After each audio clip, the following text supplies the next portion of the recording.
nagta-thumbs up lang ako kapag bilis talaga ako sa loan app. 2025, and kung ako tatanungin ko ano yung pinaka-the best na loan app para sa akin, I can only think of one online loan platform. This platform offers up to 50,000 pesos. May boost pa. Pwedeng cash loan, pwedeng e-wallet top-up, QR. And in this video, I am going to talk about my favorite online loan platform, Belize. And sa mga bitter dyan, or huwag na kayo ma-bitter, Huwag kayong magtampo kung hindi kayo ma-approve kay Belize. or stuck kayo sa 500 because in this video, I am going to help you understand what's going on with Belize, your Belize account. So, kung hindi nyo pa kilala yung loan app na to, at kung kayo nagbabalak pa lang na umutang sa loan app na to or mag-apply, this video is for you.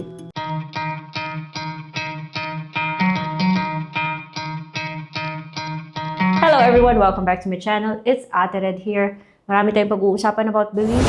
Gusto kong i-address, gusto ko sagutin yung mga haters na nagsasabing hindi maganda si Belize. And I'm going to sound biased here because matagal na akong may Belize account. Pandemic pa. Si Belize yung nakatulong sa akin para mabayaran ko yung mga online loan platforms na nalate ako. Tala, si One Hand. Basically, si Belize yung talagang nakatulong sa akin. Started from 3,000 pesos at ngayon, 50,000 pesos na. It took a while bago maging 50,000 pesos yung account ko kay Belize. More than 3 years.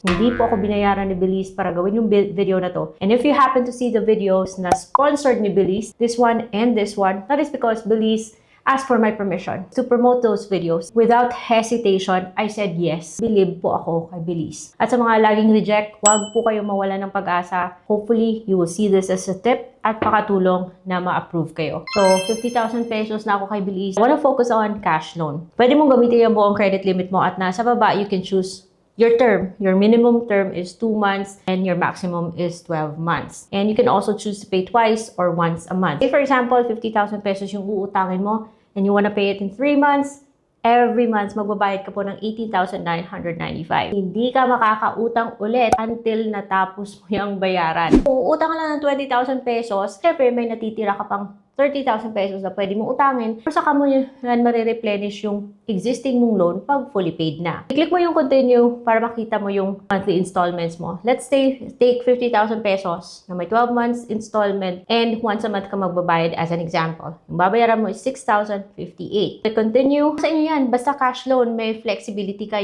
Pwedeng 500 pesos, pwedeng 50,000 pesos, 2 months, 12 months, monthly, twice a month. Then you will see your monthly payments at the bottom. 50,000 pesos, 12 months, 6,059 per month. Click continue, hindi po yan auto-disburse. Next page, makikita mo yung details ng loan mo, such as your effective interest rate, concessionary interest rate. Effective interest rate, kasama na po yan yung service fee. The concessionary interest rate is 3.49 and the service fee is 1,750. That's a small fraction of your loan amount. Pero, hindi po yan ikakaltas. 50,000 pesos, buo mo yang matatanggap. So please do take note, dapat inaalagaan mo kay si Belize. Kahit na si Belize ay mabait, nagbibigay ng grace period, pwedeng pakiusapan. Kausapin niyo yung collector pag may tumawag, huwag niyong iwasan. Napapag-usapan yan at hindi po sila nang haharas. Siyempre, kung i-confirm mong loan, mag-OTP ka or mag-facial recognition. Ano naman si e-wallet top-up? Para na rin siyang si cash loan, but typically yung e-wallet top-up, mas una siyang nagiging available sa those na medyo baby pa or bago pa yung account mo sa Belize. Meron po siyang limit sa kung magkano yung pwede mong i-top up sa e-wallet. For example, yung mga e-wallets pala na pwede mong i-top up via Belize is GCash, Maya, GrabPay, Coins sa PH, Shopee, and Bayad Center. Hindi ka pwedeng mag 550, hindi ka pwedeng mag 650. Kung ano yung denomination na andun, yun lang yung pipiliin mo. So, the highest is 10,000 pesos. And like cash loan, pwede ring 2 months, 12 months, and you will see your monthly amortization or your monthly payments at the bottom bago mo i-confirm yung loan. Pag confirm mo ng loan, papakita ka niya ng summary, and then on the next page, the same, papakita niya sa yung contract mo. Pagkakaiba nito, aside from the denomination, sa pagpipilian yung pagkakaiba nito sa cash loan, is that although yung interest niya, yung concessionary interest niya is 3.49%, pero medyo mataas naman yung kanyang service fee, which ngayon, hindi niya na ikakaltas sa loan amount. Buo pa rin matatanggap yung ita-top up mo sa e-wallet mo dito kay Belize. Yung monthly effective niya is 4.41. Personally, 1 month po bago ako ma-approve kay Belize. Kasi ang dami pong kulang at hindi ako tinigilan ni Belize sa kaka-email na bakit inabandon mo yung application mo? Baka pwede ka mag-submit ng ganito. It took me 1 month bago mo malaman na na-approve ako kay Belize, and it's worth the wait. Meron akong dating na-hire na admin.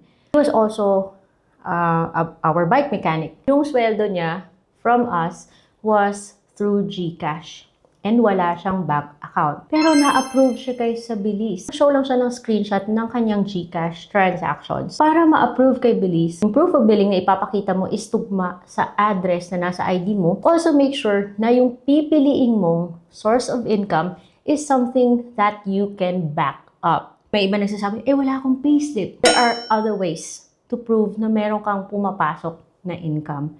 So, paano dito mag-apply kay Belize? So, syempre, ida-download mo muna si Belize, which available po siya both sa Android and sa iOS. It makes me feel na legit talaga siya kasi nagko-comply siya sa requirements ni Apple tsaka ni Google. Hihingi po siya ng email address and your mobile, and whatever email address na ibigay mo kay Belize, huwag mong kalimutan. Make sure na may access ka sa email na yan. Agree ka sa kanyang privacy and policy terms and conditions. I-click mo yung sign up and magpapa-create po siya ng password. At red, ba't ang hirap mag-create ng password? Look again. Please follow instructions. So, 8 characters, meaning dapat may 8 numbers, letters, and special characters. Hindi pwedeng 6 na 1, 2, 3, 4, 5, 6. Hindi po pwedeng A, whatever. Dapat pinag-iisipan yung password, and it is something that dapat ikaw lang yung nakakaalam at hindi mo makalimutan. Upper and lowercase, meaning capital.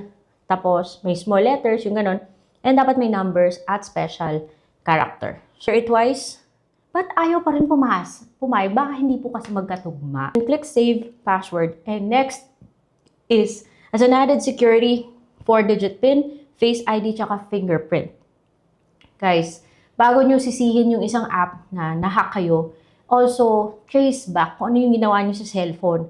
Ingat-ingat po kasi sa anong mga dina-download natin mga apps dyan, kiniklik natin mga link, kasi dun tayo nadadali. Just take care of your account para extra safe. Kung nagkakaroon ng fraud, meron po si Belize kasi yung liveliness check. Every time kasi nag-a-apply ka, tinitingnan talaga yung face verification. Yun po kasi yung isang way para malaman nila na ikaw ba talaga yung gumawa ng loan in case magdi-dispute ka. Kaya dapat nagbigay tayo ng ID na yung talagang mukha natin yung andon. Next is magbibigay ka ng personal information mo. Kasama na din yung name, yung gender. Just make sure po na yung ilalagay yung details dito is match sa details na nasa ID nyo. And your address should also match the billing statement na isasubmit mo kay Belize. And then do you work from home? Yes or no? The next page will depend on your answer. So if you say na work from home ka, it is assume na may office ka, diba? So it's going to ask for your complete email address. But if you say you work from home and then you say yes, then mapupunta ka sa next page and hindi na siya hihingi ng company address. Work from home is something that you can say if wala kang physical address. Hihingi po siya ng character reference, isang family member, and isang college friend. But, maghingi po tayo ng permission sa mga taong to dahil we may contact your references you provide to evaluate your credit application. So, kung naglagay-lagay kayo ng tao dyan na pagtawag ni Belize, hindi naman pala pumayag na gawing reference, di lagot yung application mo. And for loan collection purpose, for example, we cannot reach you. It is your responsibility to inform these individuals that you provided the names and contact details as character reference for the purposes stated above. Klaro? Submit ko po ng valid ID. Just choose the ID that you have. Make sure ng tama yung ID. Walang glare, hindi blurred. Sure na accurate po yung information na ilalagay mo. And mag-selfie ka. Dapat clear na clear din yung mukha mo at pakitanggal po ng filter.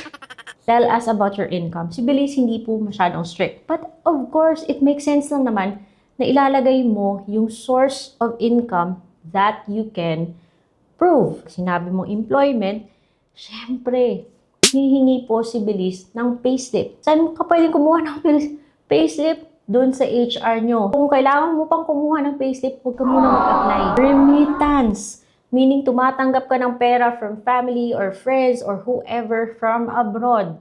So, saan ba dumadaan yung remittance? Sa bank. So, dapat makakapag-provide ka ng screenshot of bank statements or remittance slips, yung mga Western Union, yung ganon. Please comply. Next, freelance. Okay, work from home, Upwork, meron kang contract, meron kang boss from outside, online English teacher. So, kung yun yung trabaho mo, kumuha ka ng certificate from your boss outside. Nung nag-apply ako kay Belize, I showed them my bank statement, and then I also gave them a copy of my certificate of employment na galing sa boss ko outside. Business. Meron kang proof na may pumapasok na pera.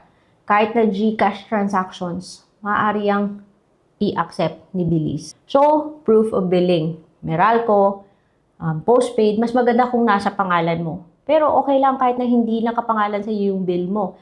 As long as yung address na nasa proof of billing, match po dun sa address na lumalabas sa ID nyo. Proof of income. Siyempre, dito na pumapasok yung mga documents na mentioned natin kanina. Kalagay po dito, kailangan pong may payslip pag sinabi mong employed.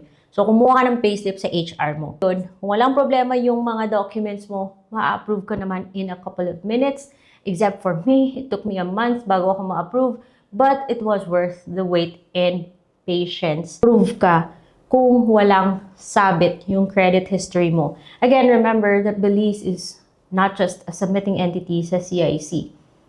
It's also an accessing entity or nasisilip niya po yung ating history as borrowers.